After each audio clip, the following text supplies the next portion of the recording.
सबसे पहले आपको बताएंगे विफाकी काबीना ने हुकूमती शोबे के जरिए 5 लाख टन चीनी दरामद करने की मंजूरी दे दी है। फैसला नायब वजीर आजम इसहाक डार के जेर सदारत इजलास में किया गया।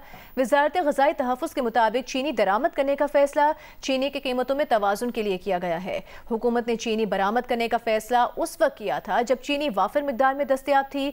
अब चीनी की कीमतों में इस्तेहकाम के लिए चीनी दरामद की जा रही है। वजारत के मुताबिक माजी में अक्सर चीनी की मसनूई किल्लत पैदा करके सब्सिडी पर इन्हिसार किया जाता था। याद रहे कि पिछले साल के अवाखिर में शुगर डीलर्स ने हुकूमत के पीछे पड़कर चीनी बरामद करने का फैसला करवाया था। कहा था कि मुल्क को गैर मुल्की ज़र मुबादला की ज़रूरत है, चीनी बेचने से डॉलर्स मिलेंगे। शुगर डीलर्स ने हुकूमत को यकीन दहानी भी करवाई थी कि क्रशिंग सीजन से पहले मुल्क में ना चीनी कम होगी, ना कीमतें बढ़ेंगी, ना चीनी दरामद करने की ज़रूरत पड़ेगी। लेकिन शुगर डीलर्स के हुकूमत से किए गए सारे वादे, सारी यकीन दहानियां धरी की धरी रह गईं। ना चीनी की कीमतें कंट्रोल की जा सकी, ना ही ऐसा हो सका कि चीनी दरामद ना करनी पड़े। उस वक्त चीनी बेचने से डॉलर्स तो मुल्क में आए, लेकिन आज चीनी दरामद करने पर खर्च होने वाले डॉलर्स का जवाबदेह कौन होगा? इस सवाल का जवाब किसी के पास नहीं। हर साल की तरह इस साल भी यही हुआ कि मार्केट में चीनी कम होने की खबरें फैली, चीनी महंगी हो गई। हुकूमत कीमत मुस्तहकम करने के नाम पर चीनी दरामद करने की इजाजत देने पर मजबूर हो गई।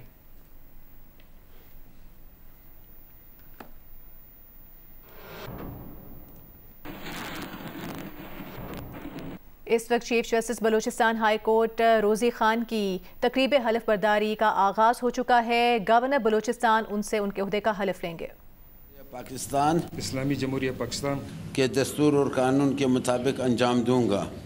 के दस्तूर और कानून के मुताबिक अंजाम दूंगा। ये कि मैं सुप्रीम जुडिशल कौंसिल के मरवजा ज़ाब्ता इखलाक की पाबंदी करूँगा। ये कि मैं अपने ज़ाती मफाद को अपने सरकारी काम या अपने सरकारी फैसलों पर असरअंदाज नहीं होने दूंगा। ये कि मैं इस्लामी जमहूरिया पाकिस्तान के दस्तूर को बरकरार रखूँगा और इसका तहफ़्फ़ुज़ और दिफा करूँगा। और ये कि मैं हर हालत में हर किस्म के लोगों के साथ बिला खौफ और रियायत और बिला रग़बत व अनात कानून के मुताबिक इंसाफ करूँगा। अल्लाह ताला मेरी मदद और रहनुमाई फरमाए। आमीन। बलूचिस्तान हाई कोर्ट की तकरीब हलफ बर्दारी आपने मुलाहिजा की। गवर्नर बलूचिस्तान जाफर खान मुंतकिल ने जस्टिस रोजी खान बड़ीज से हलफ लिया। दरियाए सिंध में तौसा बैराज पर पानी की सतह में मुसलसल इजाफा होने लगा। महकमा आबपाशी के मुताबिक तौसा बैराज पर निचले दर्जे का सैलाब है। तौसा बैराज पर पानी की आमद 3,11,651 क्यूसेक रिकॉर्ड की जा रही है। तौसा बैराज पर पानी का अखराज 2,95,151 क्यूसेक है।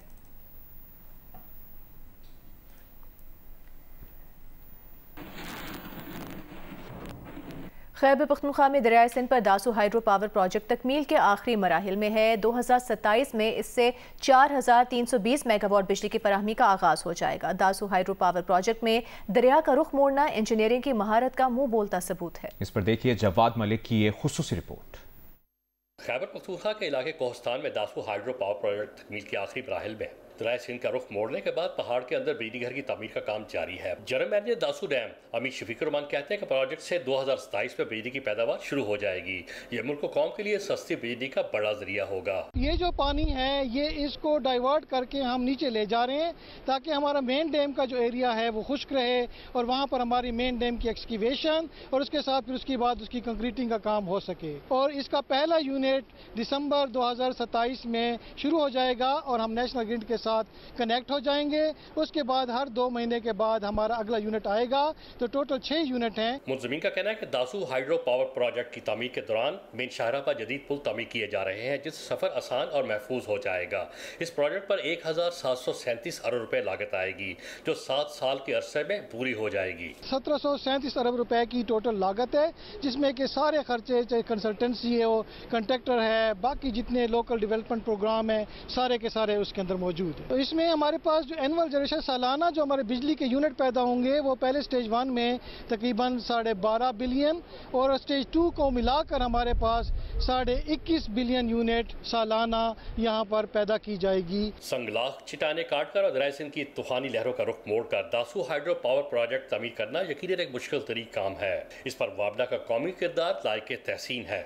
दासू डैम एक शाहकार मंसूबा है। ये तकमील की तरफ तेजी से गामदन है। 2 दिसंबर 2027 में इसका पहला यूनिट अपनी बिजली की पैदावार देना शुरू कर देगा, जिसके बाद यकीनन सार्फिन को सस्ती बिजली मिलेगी क्योंकि अरबों यूनिट बिजली सिस्टम में आना शुरू हो जाएगी।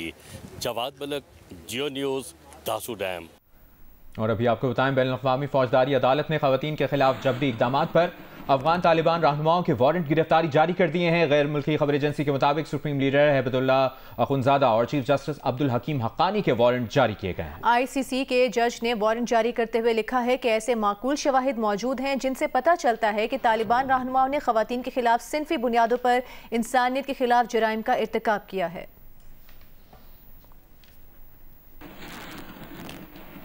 इसराइल ने अपनी फौज को हुक्म दिया है कि वो रफा के खंडरात को एक फलाही शहर में तब्दील करे, लेकिन माहिरीन ने इस मंसूबे को तमाम फलस्तीनियों के लिए एक हिरासती कैंप करार दे दिया है। तफसील बता रही हैं मुनज़्ज़ा सिद्दीकी। इसराइल ने गजा के फलस्तीनियों के लिए वैसा ही हिरासती मरकज बनाने का फैसला किया है जैसे दूसरी आलमी जंग से पहले नाज़ी जर्मनी ने यहूदियों के लिए बनाए थे। इसराइली वजीर दिफा इसराइल काट्स के पेश करदा मंसूबे के तहत गजा के तमाम फलस्तीनियों को रफा के खंडरात पर कायम कॉन्सेंट्रेशन तर्ज के शहर में मुंतकिल किया जाएगा। काट्स ने इसराइली सहाफ़ियों को ब्रीफिंग में बताया कि फलस्तीनियों को कैंप में दाखिल होने से पहले सिक्योरिटी स्क्रीनिंग से गुजरना होगा और एक बार अंदर जाने के बाद उन्हें बाहर जाने की इजाजत नहीं दी जाएगी। इसराइली अफवाज उस कैंप के इर्द गिर्द का कंट्रोल संभालेंगी और इब्तदाई तौर पर 6 लाख फलस्तीनियों को उस इलाके में मुंतकिल किया जाएगा। आखिरी मरहले में गजा की पूरी आबादी को उसी इलाके में भर दिया जाएगा। जब से अमरीकी सदर डोनाल्ड ट्रंप ने साल के आगाज में ये तजवीज़ दी कि बड़ी तादाद में फ़लस्तीनियों को गजा से निकाल देना चाहिए ताकि उस पट्टी को साफ किया जा सके, तब से वज़ीर आज़म नेतन्याहू समेत बेशतर इसराइली सियासतदान फ़लस्तीनियों की जबरी बेदखली के मंसूबे को ज़ोर शोर से फ़रोग़ दे रहे हैं। इसराइल के मारूफ इंसानी हुकूक वकील माइकल स्फार्ड के मुताबिक किसी को उसके मुल्क से ज़बरदस्ती निकालना जंगी जुर्म है और अगर ये वसी पैमाने पर किया जाए जैसा कि इस मंसूबे में है तो ये इंसानियत के खिलाफ जुर्म बन जाता है। यरूशलेम में हॉलोकॉस्ट के मौरख प्रोफेसर गोल्डबर्ग का कहना है कि ये कोई शहर नहीं है, ये फ़लस्तीनियों की नस्ल कुशी का वाज़े प्लान है, क्योंकि शहर वो होता है जहाँ रोजगार के मौके हों, समाजी रवाबित और नक्लो हरकत की आज़ादी हो, जहाँ हस्पताल, स्कूल, जामियात और दफातर हों, लेकिन इसराइली मंसूबे में ऐसा कुछ नहीं है।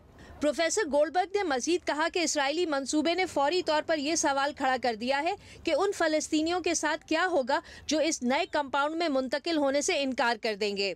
इसराइली वजीर दिफा ने यह मंसूबा नेतन्याहू की वाशिंगटन आमद से ज़रा पहले पेश किया। कहा कि इस हिरासती या ट्रांजिट शहर पर काम हमास के साथ मुमकिना जंगबंदी के दौरान शुरू किया जा सकता है और नेतन्याहू ऐसे ममालिक की तलाश में हैं जो फ़लस्तीनियों को अपनाने पर आमादा हों। मगरबी खबर रसा एजेंसी ने अपनी रिपोर्ट में बताया है कि $2 अरब के हिरासती कैंपों की तामीर का प्लान गजा ह्यूमैनिटेरियन फाउंडेशन ने ट्रंप इंतज़ामिया को पेश किया था। वही फाउंडेशन जिसे गजा में खुराक की तकसीम का ठेका दिया गया है और जिसके खिलाफ भूख से निढाल निहत्ते फ़लस्तीनियों पर अंधी फायरिंग करके उन्हें मारने के मुतअद्दिद वाक़यात सामने आ चुके हैं। अभी आपको बताएं, पेशावर हाई कोर्ट ने मुस्लिम लीग नून की मखसूस नशिस्तों की तकसीम के खिलाफ दरखास्त पर महफूज फैसला सुना दिया है। पेशावर हाई कोर्ट ने इलेक्शन कमीशन को मखसूस नशिस्तों पर दोबारा फहरिस्त जारी करने का हुक्म दिया है। बात करेंगे नुमाइंदा जियो न्यूज़ दानियाल अजीज से। दानियाल, मजीद क्या कहा गया है फैसले में? देखिए जी, फैसले में इलेक्शन कमीशन को डायरेक्शन जारी किए गए कि जो मुतल्लिका तमाम सियासी जमातें उनको दोबारा सुने और 4 मार्च और 26 मार्च का नोटिफिकेशन जो इलेक्शन कमीशन ने जारी किया था उसको गलतम करार दिया गया और कहा कि ये आप दोबारा जो मखसूस नशिस्तों से मुतल्लिक नोटिफिकेशन है वो जारी कर दे। इलेक्शन कमीशन इस बारे में आपसे अपडेट्स लेते रहेंगे। शुक्रिया। गिलगित बल्तिस्तान के जिला हुंसा में ग्लेशियर फटने से हुसैनाबाद नाले में तुग़यानी आ गए। शेराबाद मोहल्ले में घरों को खाली करने के अहकामात जारी कर दिए गए हैं। मुतासरीन शेराबाद मोहल्ले का कहना है कि इंतजामिया ने ताहाल उनके लिए मुतबादिल रिहाइश का कोई बंदोबस्त नहीं किया है।